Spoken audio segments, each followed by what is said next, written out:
It's so funny that I titled today's episode, If at First You Don't Succeed, because I forgot to turn on something just now, and I think none of you were hearing what I was saying just now.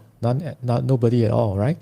So, welcome once again. This is another 10 p.m. with BK, and if we are friends, obviously you know that. If we are not friends, feel free to follow me or add me as a friend.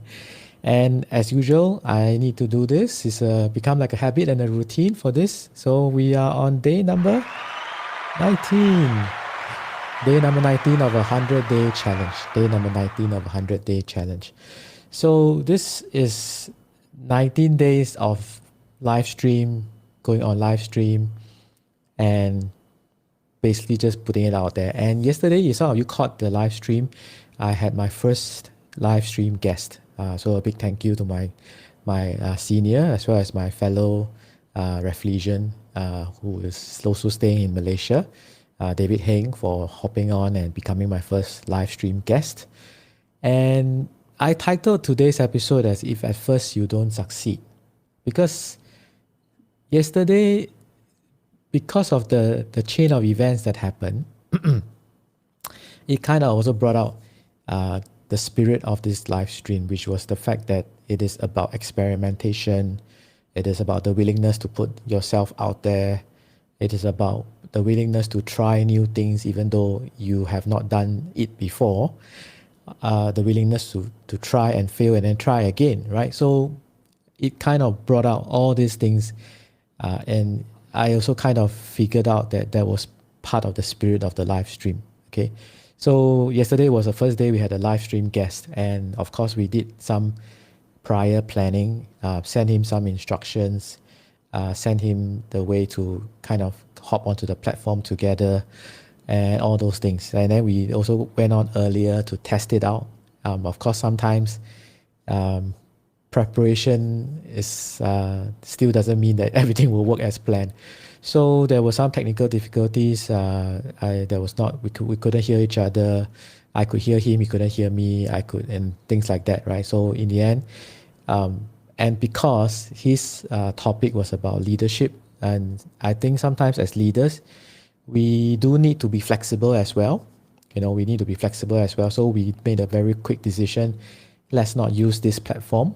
I'm actually using the platform we were supposed to use yesterday, which is Restream, but there was some challenges, unfortunately. So, and then we made a very quick decision, which is also very important for leaders. A lesson for leaders: you sometimes need to make decisions fast, make a quick decision, and we decided to switch to Zoom because for both of our work and business, we are probably more comfortable with Zoom, right? So we kind of quickly made a decision to switch to Zoom, and as a result, we could get the show going, right?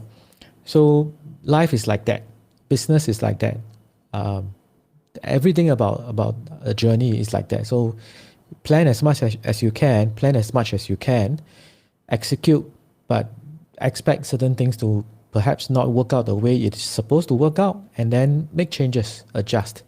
I think for myself, it has also been a learning journey, especially for all these live streams. So even now, I'm learning a lot of things. In fact, tonight, why I titled it If at First You Don't Succeed is because some of my friends have been giving me feedback about another episode I did, which I was kind of walking through everyone, the platform, and going through the tips about the platform, and then it wasn't showing up properly.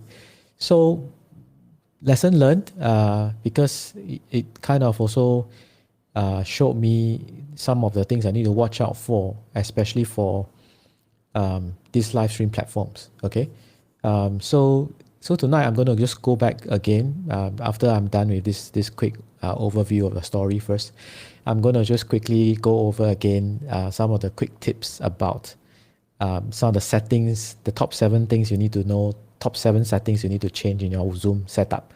Another day I'll walk you through over this as well. Now the thing is that I'm also trying to do it again because I'm also in the process of applying for live stream privileges on LinkedIn. So LinkedIn is not like YouTube, not like Facebook, and not like some of the other platforms where it is kind of automatic. As long as you're willing to, as long as you want to do a live stream, they let you do a live stream. Okay, they don't really control or restrict so much. But LinkedIn is a bit different. LinkedIn, so far, you need to apply. You need to apply for the privileges to do a live stream. So I am in the process of doing that. So in the meantime, what I've done is I've repurposed some of the live streams that I've done here, especially those that could be very useful for people when it comes to things like live stream setup, live stream gear, audio, video, audio, visual, things like that, right? And I have then repurposed them so that I can then upload natively. That means upload as a video onto LinkedIn, and then give them as an example. Because they're going to they will vet your application, right? So I give them some examples of what I'm doing as a live stream, so that they can see. Now, then the upload of LinkedIn videos is also again another challenge because they restrict it to 10 minutes. So it's a learning process. A lot of my friends who are currently trying to apply, have applied successfully, have applied and didn't get in successfully, have kind of said that LinkedIn can be quite tricky. So if anybody listening, watching now, friends, if you are working in LinkedIn or you have some connections or you know a way to quickly get a quick approval, please hook me up. Please let me know, okay? And of course, the consensus among the live streamers who have been applying for LinkedIn has been, you just need to try. Some of them got it after their 4th or 5th application. So sometimes, if at first you don't succeed, right, try again. So this is probably a good maxim, even in this time and in this context about live streaming and so on. So today I just wanted to kind of go through very quickly and hopefully keep it within 10 minutes so that I can repurpose that content for LinkedIn. Now, I also learned some tricks with regards to this restream platform. Sorry, Saturday night. I think my brain is half asleep or half awake. So lost for words for a moment there. So basically, I also learned some tricks so that I can make sure I can show it properly. So give me 1 second. Let me set it up. Let me open up the things I need to open up. Oh, wrong one. I've actually opened them up already, I think. Oh, no, I have not. Okay. So today I also had to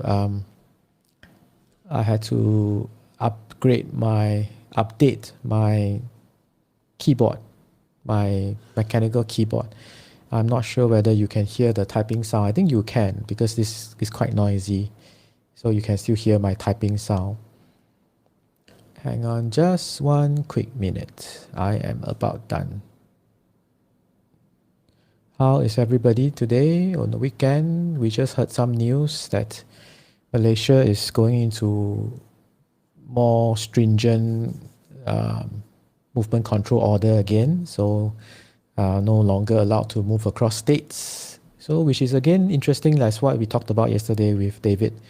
It's so important for individuals and businesses to know how to pivot their business, pivot their activity, especially in these very challenging times today. Okay, I am set up here. Let me go in. So in order to do this, I need to first turn off my, no, I do not need to do that. I can share screen. No. So you're going to see this very strange thing that will happen in a short while.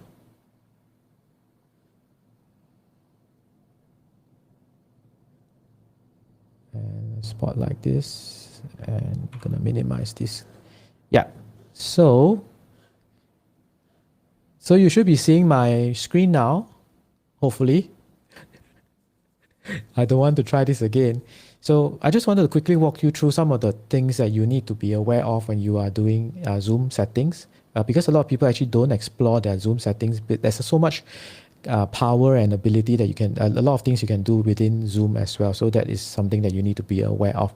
So let's look at meetings first. So meetings, you can actually have a few templates for meetings, and usually you have a personal meeting room. Now, let's look at the settings for the personal meeting room. So you edit the settings at the bottom here.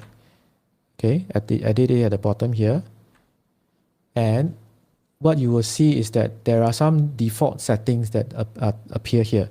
So for example, because of the latest recent security issues, security incidents that happen where people, not approved people started to stream things into classes or schools, and it became quite a big thing.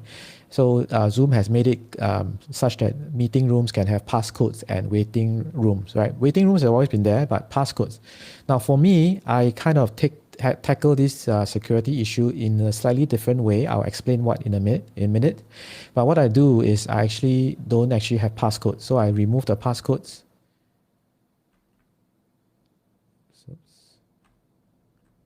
So I remove the passcodes here, and I remove the waiting room here. So because I have some other ways to kind of circumvent this way of doing it, right? Now, then another thing you want to make sure you want to check is whether you want to allow audio by telephone, computer audio, or both. Now, I do make a change in the specific meeting rooms to only allow computer audio. Because sometimes I have elderly people who attend my Zoom sessions, and because sometimes they make a phone call and they didn't realize that it was an international call, and they get charged international rates. So please be aware of that as well. Okay, so it might be good for you to just set it to computer audio. Even though some people do like to call in to a Zoom meeting rather than actually join using computer audio, but you kind of have to decide your use case. So this is something that you may need to be aware of. Sometimes they need to actually, you need to be aware that some people may accidentally make an international call and therefore incur international charges. Okay, so these are just the two things that you need to pay attention to your meeting rooms. Now then, let's look at the more interesting ones, which is basically the settings. Okay, so there are a lot of settings. I'm not able to go through every single one of them. So for example, waiting room, you can choose to enable or disable. It's up to you. Okay. And then passcodes. So we talked about that. You can actually go through every single one of these settings here and then toggle on and off depending on your use case.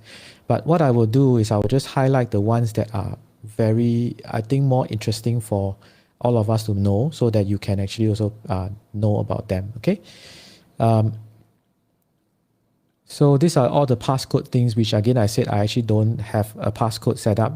It's up to your use case. Okay, so now the next thing is the one that is important here. You see, there's a lot of settings. Okay, so first thing is inside the meeting. Will you allow participants to save the chat? You can actually disable it. That means, for example, they are not able to save the chat. Sometimes people may post inappropriate things, so you may want them not to be able to save it. Okay. You also may want to disable the fact whether people can privately message another person inside the meeting. So if you disable it, it means that they can only message in the general room, which is also good because then you have control over what is going on in the general room, right? Because you can have moderators. You can then kick people out if you need to. Okay, so this is another setting that I turn on. So even though I have not turned on passcodes, I actually do have certain measures in place to make sure the meetings are safe. Okay. Now, then another very important feature here is you have to allow yourself to add co-host. So I turn it on here. I allow myself to add co-host. Now, why you want to allow yourself to add co-host is like this, is because what I do is while I have no passcodes, I only allow, I will add co-hosts, and only co-hosts who would actually be people I will approve as co-hosts, right?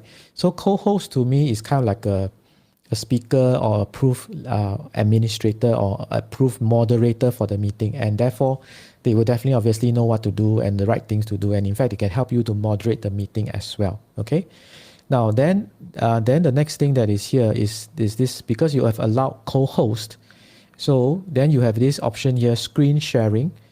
Who can share screen sharing? So I turn it on that only host, co-host and host are the only people inside the meeting that can do a screen share.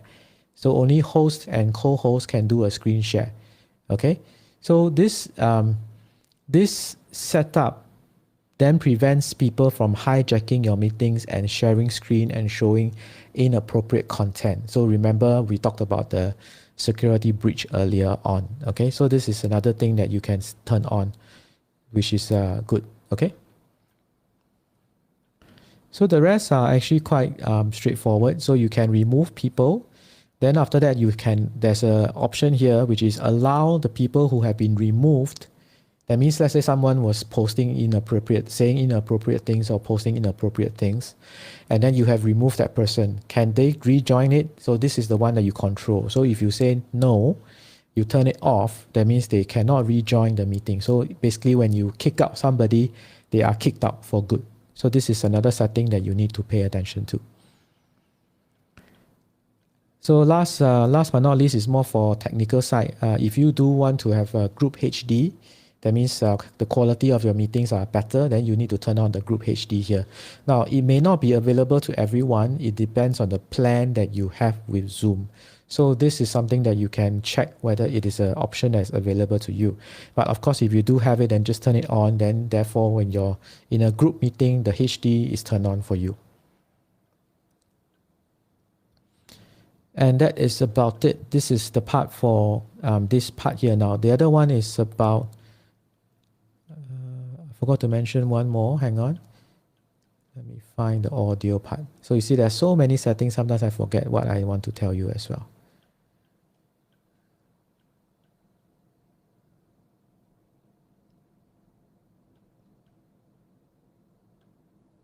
Let me find it instead. It might be faster.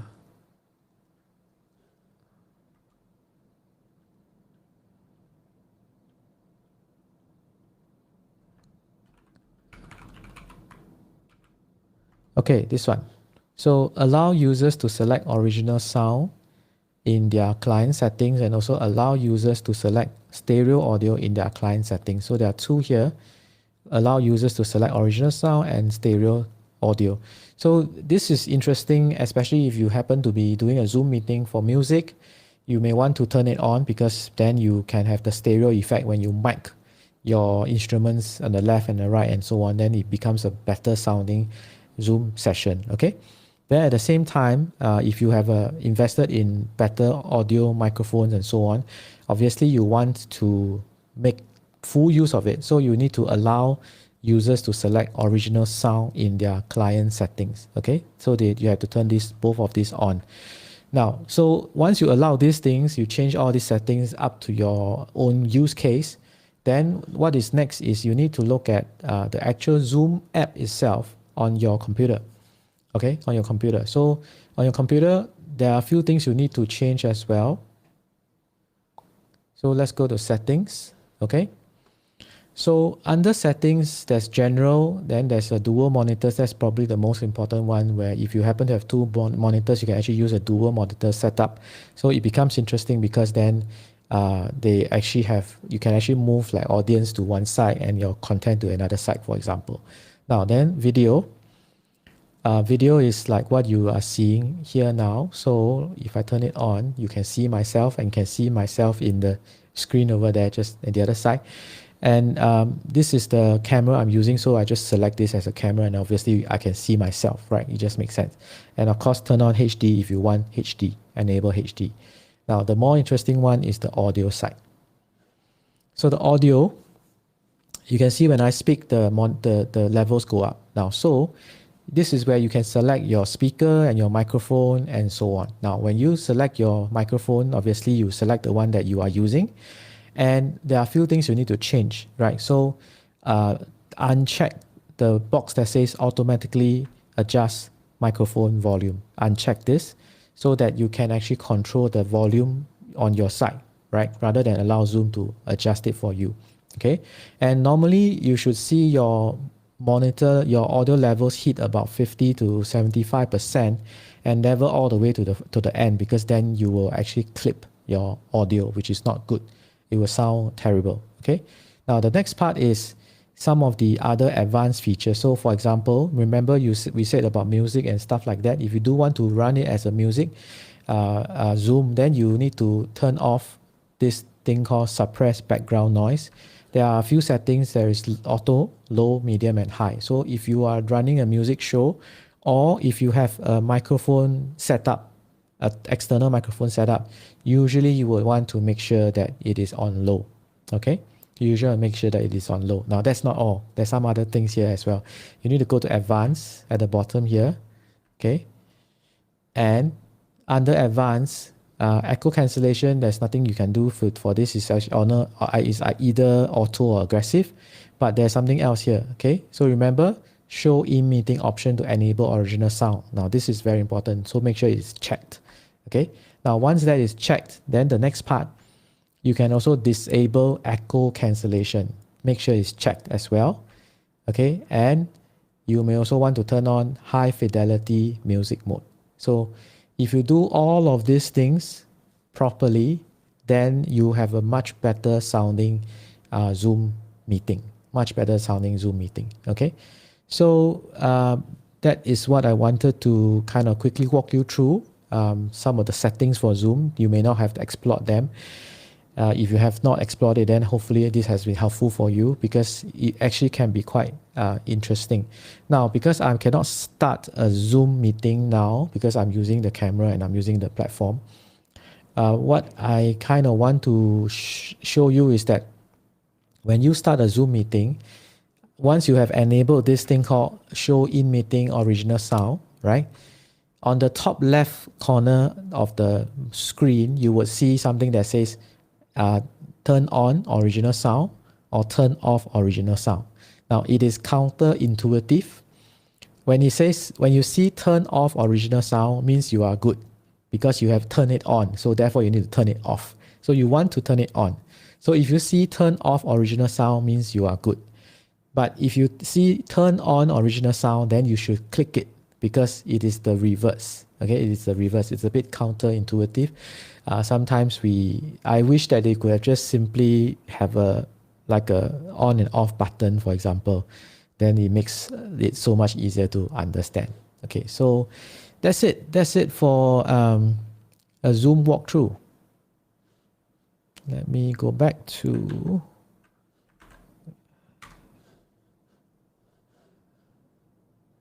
here. Yeah, so I'm back. I can see myself again. So tonight I'm using Restream, which is actually a live stream studio platform, as well as the ability to route your streams into multiple platforms. So I mentioned before, you can go to a lot of channels. It's entirely up to you how many channels you want, right? But it also has the same time this is kind of beta for them. It's not exactly a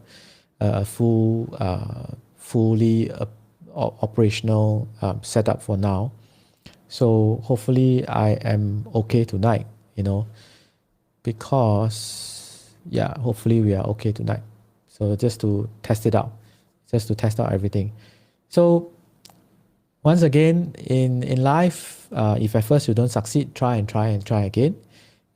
Sometimes things may not work out the first time. Doesn't matter, I like one of my heroes, or one of the personal development gurus that I kind of enjoy. He has a lot of very good trainings. Jim Rohn talks about something called until. So do something until you have achieved what you want to achieve, right? So that is the spirit that we can all aspire to. So once again, thank you for joining me on day number 19 of a 100-day challenge. I'm just going to take you out with some music, and I'll see you tomorrow at 10 p.m. sharp.